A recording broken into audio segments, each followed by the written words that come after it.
சாத்தான்குளத்தில் தந்தையும் மகனும் மூச்சுத் திணறல் மற்றும் உடல்நலக் குறைவால் தான் உயிரிழந்தனர் என்று கூறிய அப்போதைய முதலமைச்சர் எடப்பாடி பழனிசாமியின் அபாண்டமான பொய்யை நீதிமன்ற தீர்ப்பு வெட்ட வெளிச்சமாக்கி உள்ளது என்று அமைச்சர் ரகுபதி கூறியுள்ளார்.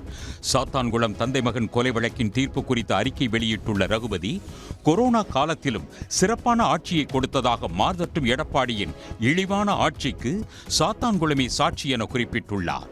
பொய் சொல்லி குற்றவாளிகளை காப்பாற்ற முயன்ற எடப்பாடி பழனிசாமி பகிரங்க மன்னிப்பு கேட்க வேண்டும் என்று அமைச்சர் ரகுபதி வலியுறுத்தியுள்ளார். தூத்துக்குடி துப்பாக்கிச் சூட்டில் 13 அப்பாவிகள் துடிதுடிக்க கொல்லப்பட்ட சம்பவத்திற்கு அடுத்த பெரிய வன்முறைதான் சாத்தான்குளம் தந்தை மகன் கொலை என்று ரகுபதி குறிப்பிட்டுள்ளார். போலீசாரால் கொல்லப்பட்டவர்களை மூச்சு திணறல், உடல்நலக் குறைவு என பொய் சொல்லி போலீசாரை காப்பாற்ற முயன்ற அப்போதைய முதலமைச்சர் பழனிசாமியும் ஒரு வகையில் குற்றவாளிதான் என்று ரகுபதி குறிப்பிட்டுள்ளார்.